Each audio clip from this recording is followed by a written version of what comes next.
नमस्ते जी। 365 बुकनेस चैनल में आपका बहुत बहुत स्वागत है। The power of your subconscious mind पुस्तक का अध्याय नंबर 11 है। आपका अवचेतन मानसिक अवरोध कैसे हटाता है। अगर आपके सामने कोई मुश्किल स्थिति आ जाए और आपको रास्ता स्पष्ट न दिख रहा हो तो आप क्या कर सकते हैं। समाधान समस्या के भीतर ही होता है।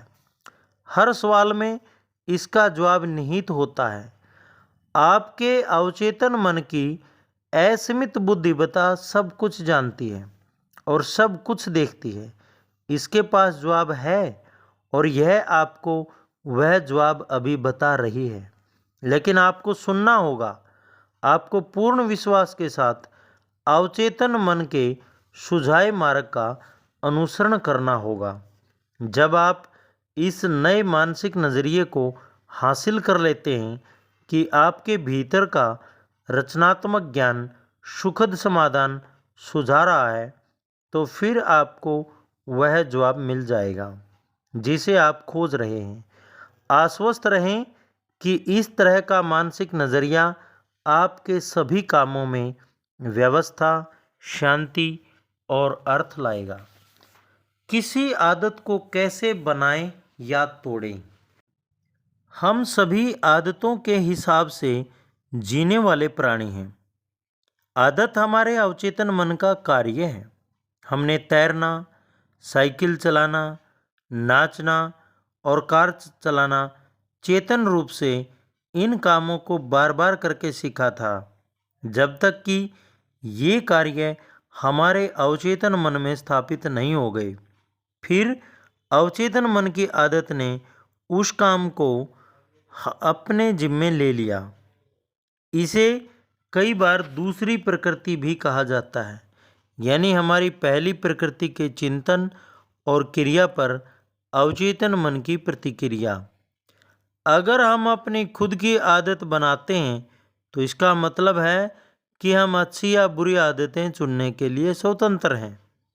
अगर आप कोई नकारात्मक विचार या कार्य कुछ समय तक दोहराते हैं तो आप खुद को एक आदत के दबाव में रख रहे हैं। आपके अवचेतन मन का नियम दबाव है। उसने बुरी आदत कैसे छोड़ी। जब बॉब जे लेखक के पास आया तो वह बहुत निराश था।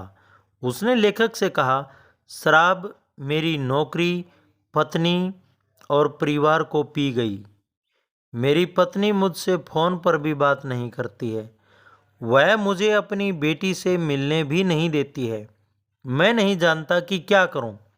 मैंने पूछा, यानी लेखक ने पूछा, क्या आपने शराब छोड़ने की कोशिश की है। जाहिर है कि की है। उसने कहा, बहुत बार, और मैंने छोड़ी भी है कुछ समय के लिए, लेकिन मन बेकाबू हो जाता है और मैं 2 सप्ताह तक लगातार नशे में डूबा रहता हूँ। यह भयंकर है। इस दुर्भाग्यशाली व्यक्ति के साथ ऐसा बार बार हुआ। उसे एहसास था कि लगातार पीना उसकी आदत बन चुकी है और वह जानता था कि उसे इस आदत को बदलकर एक नई आदत डालनी थी। बहरहाल, इच्छाओं को दबाने की कोशिश से हालत सुधरने के बजाय बिगड़ती जा रही थी।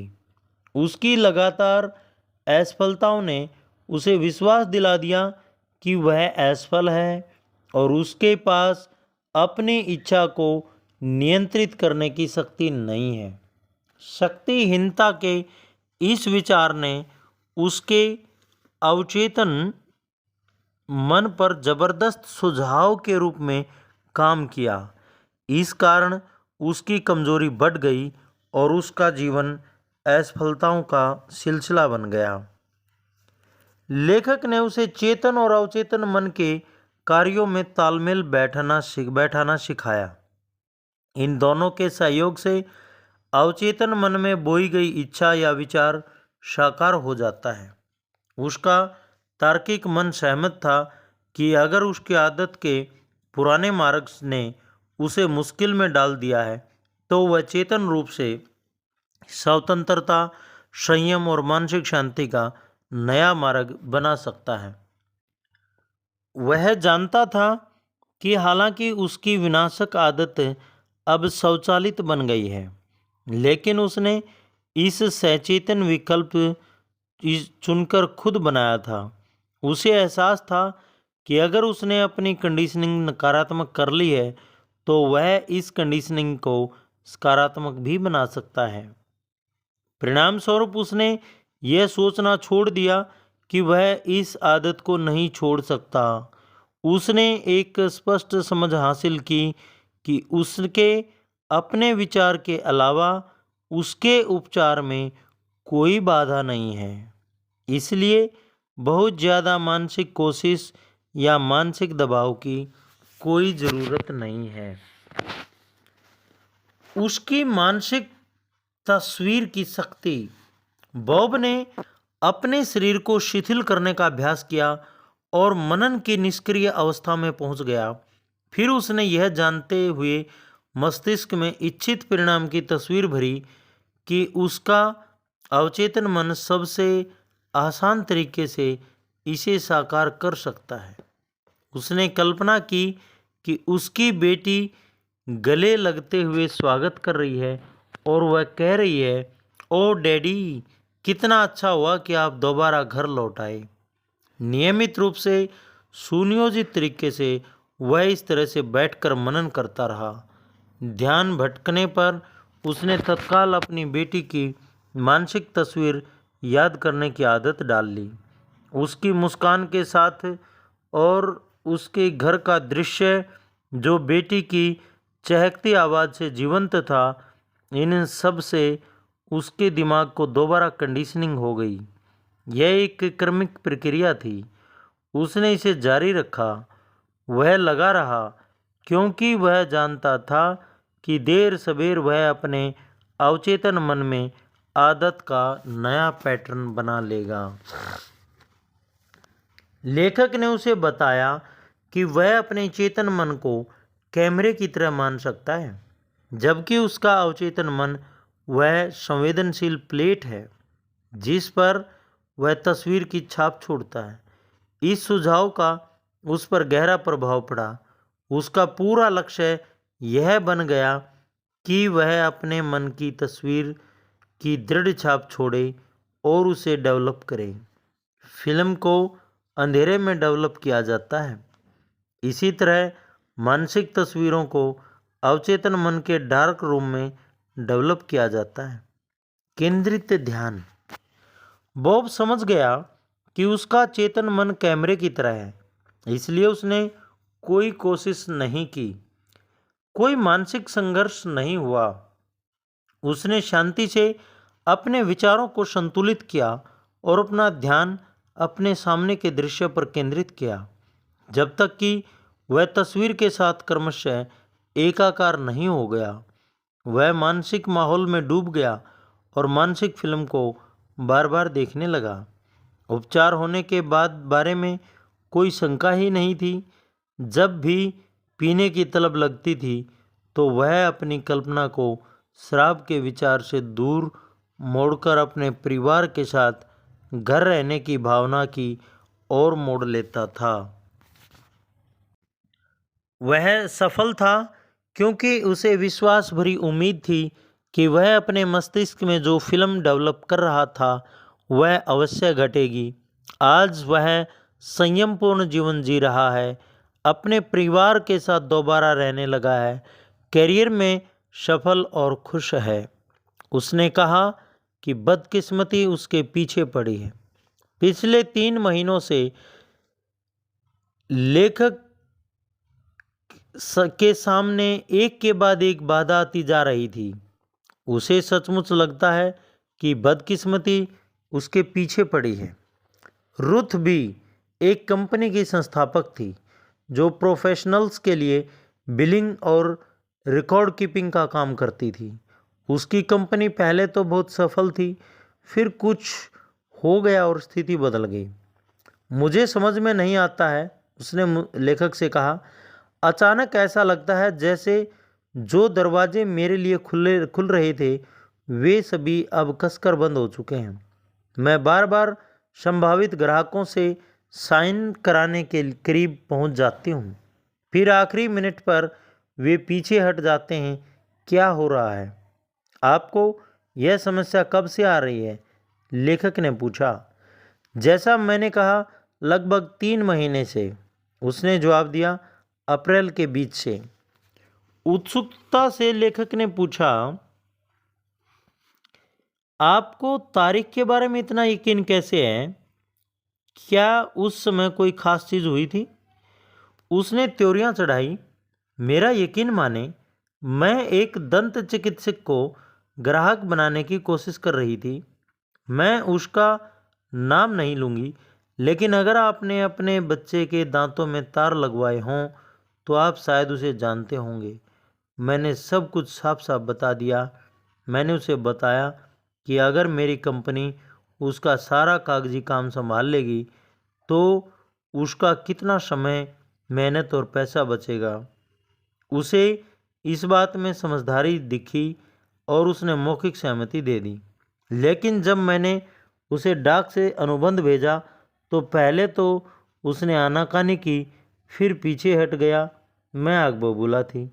और उसके बाद? मैंने पूछा। उसके बाद यह बार बार होने लगा, रुथ ने कहा। एक पल के लिए उसने अपनी आंखें ढक ली। बदकिस्मती मेरे पीछे पड़ी है, कोई दूसरा कारण ही नहीं है। हाँ हे, मैंने उससे कहा। मैंने समझाया कि दंत चिकित्सक के प्रति उसकी चिढ़ और द्वेष ने उसे यह अवचेतन विश्वास दिला दिया था कि उसके अन्य संभावित ग्राहक भी बाद में पीछे हट जाएंगे। इस विश्वास ने कुंठा और स्तुता और बाधाओं का पैटर्न बना लिया। उसने अपने मन में आखिरी मिनट में अनुबंध कैंसिल होने की आशंका बना ली। एक बार जब उसके अवचेतन मन पर यह छाप छूट गई तो यह उन परिस्थितियों को उत्पन्न करने लगा जिनका उसे डर था।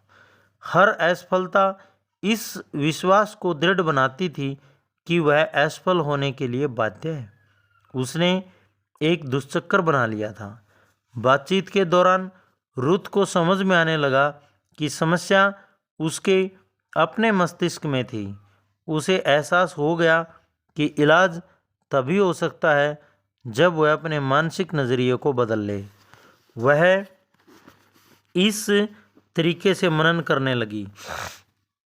मुझे एहसास है कि मैं अपने अवचेतन मन की असीमित बुद्धिमत्ता के साथ एकाकार हूँ, जो किसी बाधा, मुश्किल या विलंब को नहीं जानती।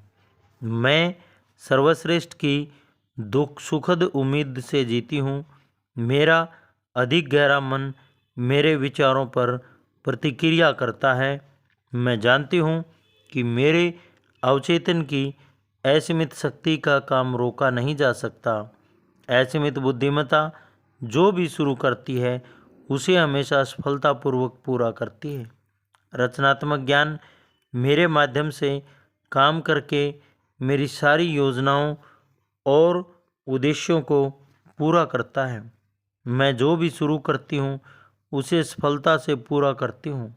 जीवन में मेरा लक्ष्य अद्भुत सेवा देना है और मैं उनको भी जिनके भी संपर्क में आती हूँ वे मेरी सेवाओं से धन्य हो जाते हैं।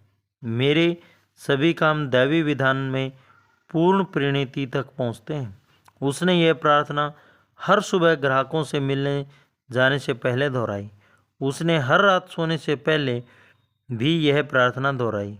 कुछ ही समय में उसने अवचेतन मन में एक नई आदत का पैटर्न बना लिया। जल्दी ही वह एक बार फिर से संभावित ग्राहकों को कंपनी के सौदों तक पर साइन कराने में सफल होने लगी। अब वह बदकिस्मती का शिकार होने के सभी विचार भूल चुकी थी। आप जो चाहते हैं उसे कितना चाहते हैं? कहा जाता है कि एक युवक ने सुकरात से पूछा कि उसे बुद्धि कैसे मिल सकती है। मेरे साथ आओ, सुकरात ने जवाब दिया। वे उस लड़के को नदी तक ले गए और उसका सिर पानी में डुबा दिया। उन्होंने उसे तब तक डुबाए रखा जब तक कि लड़का हवा के लिए बुरी तरह छटपटाने नहीं लगा। फिर उन्होंने उसे छोड़ दिया। जब लड़के की हालत ठीक हो गई तो सुकरात ने उससे पूछा, जब तुम्हारा सिर पानी में डूबा था तो तुम्हें किस चीज़ की सबसे ज़्यादा चाहत थी? हवा की, लड़के ने जवाब दिया। सुकरात ने धीरे से सिर हिलाया। जब तुम बुद्धिमानी को उतना चाहने लगोगे जितना कि पानी में डूबते समय हवा को चाहते थे, तो यह तुम्हें मिल जाएगी।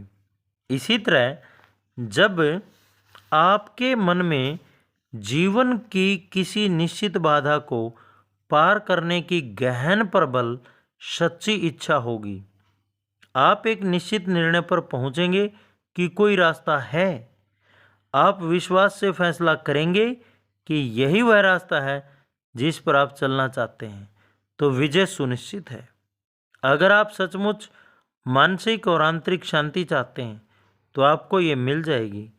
इससे कोई फर्क नहीं पड़ता है कि आपके साथ कितना भेदभावपूर्ण व्यवहार हुआ है, या बॉस ने कितना अनुचित पक्षपात किया है, या किसी ने आपके साथ कितना घटिया काम किया है। जब आप अपनी मानसिक और आध्यात्मिक शक्तियों के बारे में जागृत हो जाते हैं तो आपको इससे कोई फर्क नहीं पड़ता है। आप जानते हैं कि आप क्या चाहते हैं और आप निश्चित रूप से नफरत, गुस्से, शत्रुता तथा दुर्भावना के चोरों को अपनी शांति, सद्भाव, सेहत या खुशी नहीं लूटने देंगे। जब आप अपने विचारों को जीवन के लक्ष्य के साथ एकाकार करने की आदत सीख लेते हैं तो आप लोगों, परिस्थितियों, खबरों और घटनाओं पर विचलित होना छोड़ देते हैं। आपका लक्ष्य शांति, सेहत, प्रेरणा, सद्भाव और समृद्धि है। महसूस करें कि शांति की नदी आपके भीतर इसी समय प्रवाहित हो रही है। आपका विचार अमूर्त और अदृश्य शक्ति है तथा आप इसका चुनाव खुद को दुआ देने, प्रेरित करने और शांति पाने के लिए करते हैं। धन्यवाद।